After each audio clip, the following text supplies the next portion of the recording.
Hi everyone. So I'm inside one of our lobbies in the PSC Center. I thought you guys never seen this kind of pretty cool area. And overall, just kind of pan you around and you can see if I can turn it. It's a great area here at the college and filled with glass and reflections, which is pretty interesting. A lot of students hang out here. So I thought I'd come to you today and talk to you about tangible benefits and benefits overall of IT investment. Well, tangible benefits, you don't usually have a straight out value. A lot of times they have to be projected and seen in the future. So I'm going to present to you guys a kind of a case study of my own, which I have a friend and he wanted to know whether it was beneficial for him to invest in IT.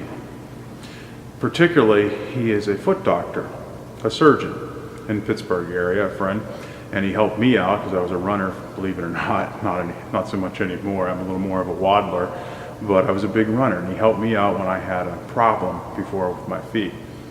And he asked me about this idea, and I said, well, you have to think about the externalities of the cost and what it's going to benefit for you down the road. Is it going to help you? And the flattening costs might be one of the benefits itself. So I explained to him, he said, well, what would technology do? And I explained to him if he invested in iPads, it could speed up his recovery of time and actual benefits, and how he actually works with patients in real time. So he invested in some infrastructure and bought iPads, and he started using the first idea of text-to-speech to take quicker notes while he was talking to patients in real time. The next step he took and created a patient portal. So before the patient even came in, he had all the data he needed, your insurance information, who you were, your age, and he would have assessment from you of your own problem, so he was able to start diagnosing you before you even walked into the room. This self-assessment helped him understand what your needs were and what the patient was actually looking to get out of the conference with him inside of his office space. This allowed him to start having, instead of one client every hour, to two. It started flattening the amount of time that he was investing into actual patient care. He started having ideas and thoughts about what to do for the person before they walked into the door, just through the idea of creating a patient portal and getting all the vital data up front, which he would waste going over with him or her beforehand, or investing in 2 to 3 secretaries to sit there and type in when you walked in the door. This flattened a little bit of a job area because he downturned his staff a little bit because of the technology investment. The iPads were a little bit of money, but not too much. If you think about benefits for one employee, they can be extreme, usually about $6,000 a year, just in healthcare, not including eye and dental. One iPad, $700, $800. So let's think about this a little further. When he was in there in real time, he was able to videotape a foot and some of the conditions so he could go back and reflect. For your next visit, he could review the video and see if there's improvement from the last. Quickly and review everything, edit it himself down the road, and he can actually start looking at the ways he can evaluate x-rays. He had hospitals start emailing them directly to him and attaching them to your file. So all your records were in one place, they didn't have to be searched for. It was an interesting concept. Everything in one place, in real time, right for you. So he started thinking, how can I add more value to this? How can I add more of a flattening effect of the IT and get more tangible benefits out of my current investment, the sunk cost at this point? Well, if anyone knows anything about the medical field, there's a thing called medical coders. Now, it's not the same type of coders that we think of, but they code in every entry. It is data entry, and it's a point which we talk about all the time. They're specialists. Every single order has to have every single code verified for the health insurance industry.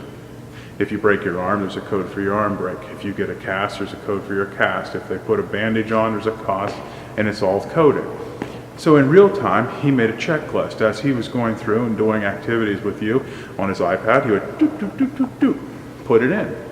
This information was cataloged quickly, and he was able to send over on a page to his secretary, who now had all the vital information. She just finished out the insurance, which was already attached, and was able to file the claim right then and there. His money was getting turned around quicker. He was saving on investment time. He had one less medical coder, which he went to a third-party vendor then, and was able to even speed up his flattening out ideas and his tangible benefits even more. So flattening has an idea to where it creates with time. Time allows you to change a little bit in the investment. If you have less employees, you have less overhead, you have less benefits, you have less sunk costs with tables and chairs and investments that you have to do for each employee overall. You can think about space. He reduced the amount of space he had in his office. Since he didn't have 25 employees, he was now taking on the job, quickly doing with his own coating and his own flattening effect. He was able to reduce the space and reduce his overall costs and his sunk costs between electricity, space, and overall actions that he was doing. This was a giant IT advantage. He could work from home. He didn't have to sit. He started taking Fridays off. Just that little bit of time, or the travel time it takes him to get to his office of 1 hour, reduced cost in gas, wear and tear in his vehicle, on tires, on expenses. You don't think that's much, but it does add up over a year, one day. The university usually comes down to half days on Friday. They do this because it's a huge investment in saving and sunk cost. If we can shut down the cooling system 10 degrees in one building, turn off all the lights, think about the amount of electricity we save on the critical infrastructure costs. Amazing. Just that little bit of time will change so much. The same did in him. He was able to do more from home in remote locations and still send information, pertinent information, and talk to clients remotely if he needed to. They were able to upload conditional changes and not have to come into his office. He still did a consultation fee. It's a bonus. He started doing the next level, which was, you got it, virtual reality conferencing. So now he was still working on Fridays, but from the comfort of his home, and he was able to review some information from a client. They could share it if they had the real-time capabilities. They would do it on Skype. They would do it on different applications. He's now building that into his own private one, so he can share real-time videos and store it in a data warehouse that he has. So he has a little more investment in the cost, but a greater return just in time and the flattening effect. A lot of these things are measurable, and we can do this. Hubbard is a great book to read, How to Measure Anything. I strongly suggest you guys pick it up and check it out. So you can use this above and beyond your return on investment costs. If we think about return on investments, it is what? Net products divided by the investment. Times that number by 100 to get you the percentage of your return. You also add into the life cycle, because iPads break, they wear down. So that has to happen. There's also an area in taxes, depreciation you can factor into this. These all come back, and that depreciates as time goes with the value of the equipment. But then again, software upgrades, so things balance out. It all comes down to how much time the investment saves you, how much time it is to get the investment back. With his and a $700 iPad, I think he saw it in a week. Pretty amazing. Well, gang, just a little thought process and something to do for a paper, how you could frame something out down the road. Maybe this is something you invest in, a scholarly publication. Have a great day, gang. It's good talking to you.